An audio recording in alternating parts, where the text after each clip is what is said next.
Lok Sabha speaker Om Birla आज मथुरा के दौरे पर हैं, जहां पर उन्होंने केसी घाट पर यमुना जी की आरती की और इस दौरान उनकी पत्नी, बेटी, दामाद और परिवार के दूसरे लोग भी मौजूद रहे। इससे पहले मथुरा पहुंचने पर उनका भव्य स्वागत किया गया। ये तस्वीरें हम आपको दिखा रहे केसी घाट, जहां पर यमुना जी की आरती करते हुए लोकसभा स्पीकर ओम बिरला दिखाई दिए अपने पूरे परिवार के साथ।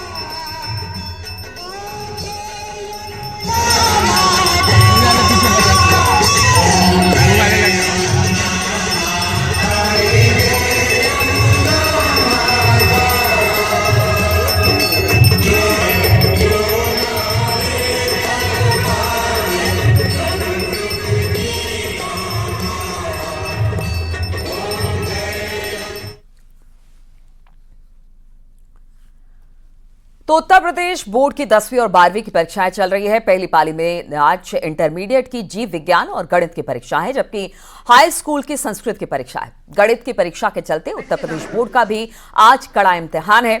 परीक्षा में नकल रोकने के लिए उत्तर प्रदेश बोर्ड की ओर से कड़े इंतजाम किए गए हैं। कंट्रोल रूम में सभी सेंटर्स की निगरानी की जा रही है। साथ ही औचक निरीक्षण के लिए कई दस्ते भी तैनात किए गए हैं। ने सारे केंद्रों को अपने कंट्रोल रूम से जोड़ रखा है। लगभग 35 लोग हमारे अध्यापक और सहायक साथी इस कंट्रोल रूम में बैठते हैं। हर परीक्षा केंद्र को देखते रहते हैं कि कहाँ कैसी गतिविधि हो रही है। और साथ ही साथ हमने 9 सचल दल बना रखा है, जो विभिन्न तहसीलों में जा कर के विद्यालयों का औचक निरीक्षण करती है। कंट्रोल रूम से, स्टेट कंट्रोल रूम से अगर कोई शिकायत प्राप्त होती है तो हम लोग तुरंत वहाँ पहुँचते हैं। कोई भी अभिभावक, गार्जियंस और बच्चे किसी प्रकार की भी कहीं से शिकायत आती है, तत्काल हम लोग उसका निराकरण करते हैं और औचक निरीक्षण। यूपी बोर्ड की परीक्षाएं इन दिनों चल रही हैं और आज सोमवार 3 मार्च को पहली पाली में हाई स्कूल की जहां संस्कृत की परीक्षा हो रही है, वहीं इंटरमीडिएट की अगर बात करें तो जीव विज्ञान और गणित की परीक्षा है। और गणित की परीक्षा का मतलब यह है कि ये यूपी बोर्ड की भी परीक्षा है, लेकिन जिला स्तरीय जो कंट्रोल रूम बनाया गया है, आप साफ तौर पर यहाँ पर देख सकते हैं कि यहाँ पर तमाम जो CCTV कैमरे हैं उससे यहाँ पर निगरानी की जा रही है। पूरे जिले में 335 परीक्षा केंद्र बनाए गए हैं, जिन पर आज पहली पाली में 1,16,000 से ज्यादा परीक्षार्थी परीक्षा में सम्मिलित हो रहे हैं। और जो डीआरएस कार्यालय में एक कंट्रोल रूम बनाया गया है, इसमें आप देख सकते हैं कि 35 जो है शिक्षक हैं और सहायक हैं, वो यहाँ पर लगातार मॉनिटरिंग कर रहे हैं। किसी परीक्षा केंद्र पर अगर किसी तरह की कोई समस्या आती है तो उन समस्याओं का समाधान यहाँ से किया जाता है। साथ यहाँ पर 9 सचल दल बनाए गए हैं, जो अलग अलग परीक्षा केंद्रों पर भी जाकर यहाँ पर निरीक्षण। और प्रधानमंत्री मोदी ने विश्व वन्यजीव दिवस के मौके पर गुजरात के जूनागढ़ जिले में गिर वन्यजीव अभयारण्य में जंगल सफारी का आनंद लिया और एशियाई शेरों को भी देखा। गिर वन्यजीव अभयारण्य के मुख्यालय सासण गिर में प्रधानमंत्री राष्ट्रीय वन्यजीव बोर्ड यानी कि NBWL की 7वीं बैठक में अध्यक्षता भी करेंगे। NBWL में 47 सदस्य हैं, जिनमें सेना प्रमुख, विभिन्न राज्यों के सदस्य, क्षेत्र में काम करने वाले गैर सरकारी संगठनों के प्रतिनिधि, मुख्य वन्यजीव वार्डन और विभिन्न राज्यों के सचिव शामिल हैं। बैठक के बाद मोदी सासण में कुछ महिला वन कर्मचारियों से मुलाकात और बातचीत भी करने वाले हैं। तो गिर के जंगल में एशियाई शेरों को आज प्रधानमंत्री नरेंद्र मोदी ने देखा। हम आपको बता दें कि आज वर्ल्ड वाइल्ड लाइफ डे है और इसी मौके पर प्रधानमंत्री गिर के नेशनल पार्क पहुंचे थे, जहां पर उन्होंने सामने से, नजदीक से बिल्कुल वन्यजीवों को निहारा। और साथ ही साथ आज एक महत्वपूर्ण बैठक भी होने वाली है। वो महत्वपूर्ण बैठक है NBWL की, जिसके 47 सदस्य हैं और इसमें बहुत सारे लोग शामिल हैं, जिसकी बैठक में आज प्रधानमंत्री शामिल होंगे। विश्व वन्यजीव दिवस यानी वर्ल्ड वाइल्ड लाइफ डे पर प्रधानमंत्री नरेंद्र मोदी ने सभी लोगों से वन्यजीवों की रक्षा और उनके संरक्षण की अपील की है। प्रधानमंत्री मोदी ने सोशल मीडिया प्लेटफॉर्म X पर एक वीडियो भी शेयर किया और लिखा कि वन्यजीवों के हर प्रजाति पर्यावरण में महत्वपूर्ण भूमिका निभाती है। हम अपने आने वाली पीढ़ियों के लिए उनके भविष्य की रक्षा करेंगे। India is a country where protecting nature is a part of culture.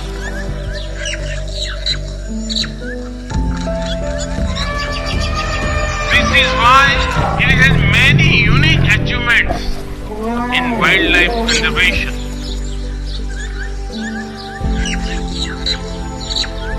आज विश्व भर के वन्य जीव प्रेमियों के मन में ये सवाल है, जब अनेक टाइगर रेंज देशों में उनकी आबादी स्थिर है या आबादी घट रही है, तो फिर भारत में तेजी से बढ़ क्यों रही है? इसका उत्तर है भारत की परंपरा, भारत की संस्कृति और भारत के समाज में बायोडायवर्सिटी को लेकर, पर्यावरण को लेकर जो हमारा स्वाभाविक आग्रह है, और वही सफलता के अंदर छिपा हुआ है। हम इकोलॉजी और इकोनॉमी में कॉन्फ्लिक्ट नहीं मानते, बल्कि दोनों के बीच को एग्जिस्टेंस को महत्व देते हैं। वाइल्ड लाइफ का संरक्षण किसी एक देश का नहीं, बल्कि एक यूनिवर्सल इश्यू है। इसके लिए इंटरनेशनल अलायंस समय की जरूरत है।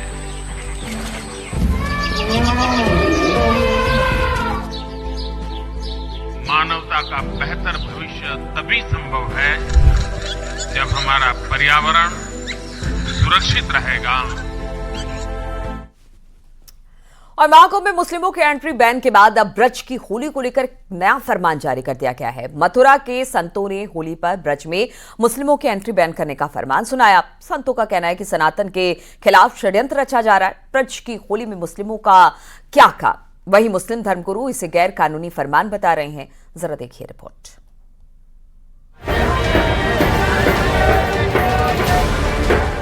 मथुरा में होली अपनी खुमारी पर है। इस बार ब्रज के कुछ लोगों ने मांग उठा दी है कि मथुरा में इस बार मुस्लिम दुकानदारों को होली से जुड़े सामान बेचने नहीं दिए जाएंगे। होली में जो ब्रज के संत हैं उनके द्वारा मांग उठाई गई है कि जो मुस्लिम दुकानदार हैं वो ब्रज की होली में उनकी एंट्री पर पाबंदी लगनी चाहिए, जिस तरीके से कुंभ में मुस्लिम युवकों की एंट्री पर पाबंदी थी। धर्म रक्षा संघ के राष्ट्रीय अध्यक्ष का कहना है कि पिछले दिनों जिस तरीके से बरेली में धमकियां मिली है, उसे देखकर ऐसी मांग उठाई जा रही है। ब्रज क्षेत्र में हम मथुरा, वृंदावन, नंदगांव, बरसाना, गोकुल, दाऊजी सभी जगह होली के दौरान मुस्लिम समाज के प्रवेश पर प्रतिबंध लगाएंगे। हम बिल्कुल नहीं चाहते कि मुस्लिम समाज का कोई भी व्यक्ति किसी भी प्रकार का व्यापार, रंग गुलाल बेचने का काम होली में करे या होली की भीड़ में घुसकर हुड़दंग करे।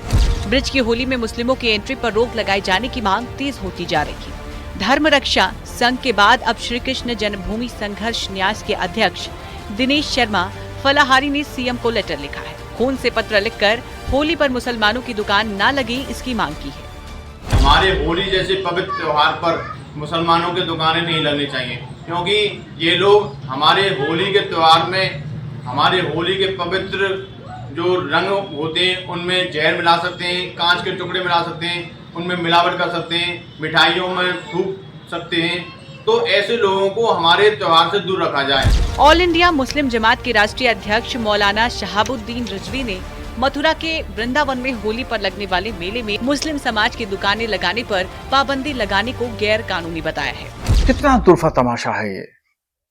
इस तरह की बातें करके समाज के अंदर नफरत घोल रहे हैं लोग, और ये संवैधानिक उसूलों के खिलाफ है। हिंदुस्तान का रहने वाला हर शख्स यहाँ का नागरिक है, यहाँ का शहरी है, कहीं भी दुकान लगा सकता है, कहीं भी मकान खरीद सकता है। वहीं वृंदावन के महामंडलेश्वर स्वामी कृष्णानंद महाराज का कहना है कि यह संभव नहीं है, क्योंकि कुंभ एक अलग आयोजन था, लेकिन वृंदावन और ब्रज में सब जगह मुसलमान रहते हैं, इसलिए ये मांग अनुचित है। ये थोड़ा तथ्य जो है बड़ा विचित्र जैसा लगता है, क्योंकि मुस्लिम हमारे वृंदावन में भी रहते हैं और वृंदावन के बॉर्डर पर भी रहते हैं, मथुरा में भी रहते हैं, तो उनका प्रवेश वर्जित करना अनुचित भी है, ठीक भी नहीं है और किया भी नहीं जा सकता है। और रही कुंभ की बात, कुंभ एक अलग से आयोजन किया गया था कुंभ क्षेत्र में, इसलिए प्रवेश वर्जित करना वहाँ संभव था। महाकुंभ के बाद अब कई साधु संत और हिंदू संगठन होली पर मुसलमानों की दुकानें नहीं लगने देने की मांग कर रही हैं। वहीं मुस्लिम धर्मगुरु इसे कानून के खिलाफ बता रहे हैं। संतों का आरोप है कि बरेली में जिस तरीके से पिछले दिनों धमकियां मिली हैं, उसके बाद उनको इस तरीके की मांग उठानी पड़ी है ताकि प्रेम और सौहार्द का जो पर्व है वो सकुशलता के साथ संपन्न हो सके। नितिन गौतम, न्यूज़ 18, मथुरा। बुलंदशहर में एक हैरान करने वाला मामला सामने आया। यहां पर एक बच्चे की आंखों के रंग की काफी चर्चा हो रही है। दावा है कि ये जिस रंग के कपड़े पहनता है उसकी आंखें उसी रंग की हो जाती हैं। जरा देखिए रिपोर्ट।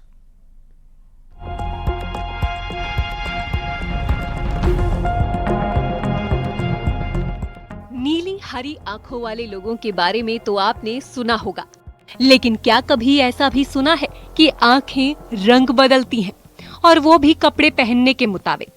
बुलंदशहर का 1.5 साल का बच्चा अर्श इस वक्त सुर्खियों में बना हुआ है। दावा है कि उसकी आंखें रंग बदलती हैं। इतना ही नहीं, ये भी दावा है कि वो जिस रंग के कपड़े पहनता है उसकी आंखें भी ठीक वैसी ही हो जाती हैं। हरे कपड़े पहनाए जाने पर उसकी आंखें हरी दिखाई पड़ती हैं, और यहाँ तक कि लाल कपड़े पहनाने पर उसकी आंखों का रंग भी लाल हो जाता है।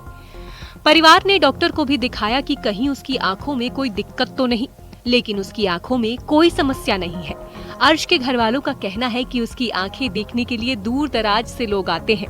लोग अर्श का वीडियो बनाते हैं, उसके साथ सेल्फी लेते हैं। उसका परिवार तो इसे कुदरत का करिश्मा मान रहा है। मतलब केवल आंखों की वजह से बेहद फेमस है पूरे क्षेत्र में। इस बच्चे को केवल आंखें का कलर चेंज होने के नाम से इस बच्चे को जानते हैं, और ये बच्चा बेहद प्रसिद्ध भी है। ये 10-15 दिन के बाद ही पता चल गया था हमें। अच्छा, अब बच्चे की उम्र कितनी होगी? ये 1.5 साल का हो गया। अच्छा, कितने दूर दूर से लोग देखने के लिए? बहुत बहुत दूर से आते हैं इसको देखने के लिए। क्या कहते हैं बच्चों को? ये कहते हैं बहुत अच्छा लग रहा है, तो जितनी आंखें चेंज होती है तो सबसे खूबसूरत है, दुनिया के अंदर सबसे खूबसूरत देखा है। अर्श का परिवार कोतवाली नगर क्षेत्र के बीसा कॉलोनी में रहता है। वहीं डॉक्टर इस दावे को नहीं मानते कि किसी के कपड़े बदलने से आंखों का रंग भी बदल जाता है। मेडिकल साइंस में जो कुछ मैंने पढ़ा है और देखा है, अभी तक ऐसा कोई संभव नहीं कि कपड़े पहनने से आंखों का कलर चेंज होता है। तो ऐसा है नहीं, और मेडिकल साइंस में भी कहीं ऐसा नहीं लिखा हुआ है कि आप कपड़े पहने और आंखों का रंग चेंज हो जाए। कई बार इस तरीके का होता है कि अगर आपने उसी ह्यू के कपड़े, उसी रंग से मिलते जुलते कपड़े पहनाए, तो वो कॉर्नियल रिफ्लेक्शन की वजह से फील होता है कि चेंज हो रहा है। बाकी तो जो पेशेंट है उसको देखने के बाद ही कुछ निश्चित तौर पर कहा जाएगा, पर इस तरीके का मेडिकल साइंस में कोई भी उदाहरण अभी तक नहीं है। आपको याद होगा, नीली आंखों वाली मोनालिसा महाकुंभ से चर्चा में आई थी, जिसके बाद तो वो सोशल मीडिया सनसनी बन गई। अब सोशल मीडिया पर अर्श भी खूब वायरल है, जहां उसकी आंखों के बारे में ही बातें हो रही हैं। बुलंदशहर से न्यूज़ 18 के लिए प्रशांत कुमार की रिपोर्ट।